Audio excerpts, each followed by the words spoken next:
আজকে একটা অদ্ভুত ঘটনার সাথে নিজেকে কানেক্ট করতে পারলাম। খুব রিসেন্টলি 4th সেমেস্টারের রেজাল্ট বেরিয়েছে আমাদের কলেজে। তো সেখানে একটি ছেলে হঠাৎ করে এসে আমাকে বললেন, ma'am thank you so very much, তোমার জন্য পাশ করে গেছি। তো আমি তো জাস্ট একদম স্পিচলেস, অবাক হয়ে গেছে। আমি বললাম যে হ্যাঁ, তুমি লিখেছো তাই পাশ করেছো, এটাতে আমি কি এমন করলাম তার জন্য?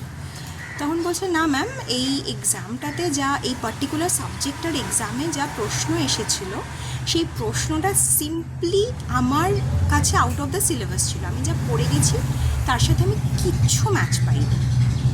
কিন্তু আমি একটা জিনিস আমার সেদিনকে মাথায় এসেছিল, আপনি ক্লাসে বলেছিলেন যে সাদা খাতা জমা দিও না, অন্তত কিছু লিখে এসো। তার কারণ সাদা খাতা জমা দিলে এক্সামিনাররা বা পরীক্ষকরা নাম্বার দিতে পারে না।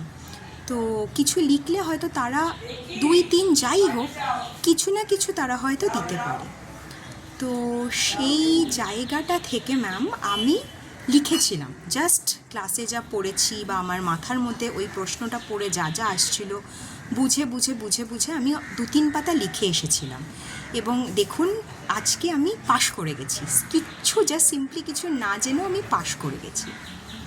তো আমার কাছে জিনিসটা খুব আনন্দ লাগলো।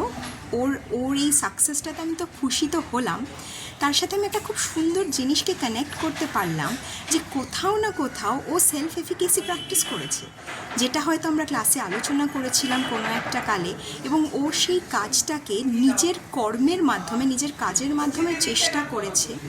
এবং কোথাও না কোথাও এটা ও সেলফ এফিকেসির একটা প্র্যাকটিস করলো। এবং সেই জায়গাটা থেকে দেখা গেল যে একটু চেষ্টা করলেই আমরা আমাদের কাজটাতে ফিরতে পারি, আমরা আমাদের জায়গাটাতে ফিরতে পারি। এবং সেলফ এফিকেসি প্র্যাকটিস করলে কোথাও না কোথাও ছেলেটার মধ্যে আজকে একটা সেলফ রেসপন্সিবিলিটি বা সেলফ এস্টিমও কিন্তু বাড়লো। তো এইটা একটা দারুণ জায়গা, যেটা আমি হঠাৎ করে আবিষ্কার করলাম এবং হঠাৎ করে একটা কানেকশন হলো যে হ্যাঁ, যদি আমরাও সেলফ এফিকেসি প্র্যাকটিস করি তাহলে হয়তো আমরা সেলফ কনফিডেন্সে পৌঁছতে পারি। আপনারা একটু করে দেখতে পারেন, আমরা কি এই ছোট ছোট প্র্যাকটিসের মাধ্যমে নিজেকে একটা কনফিডেন্ট মানুষ হিসাবে তৈরি করতে পারি? ভাবনার বিষয় আছে। একটু জিজ্ঞাসা করে দেখুন নিজেকে এবং প্র্যাকটিসও করে দেখুন। আমিও করছি।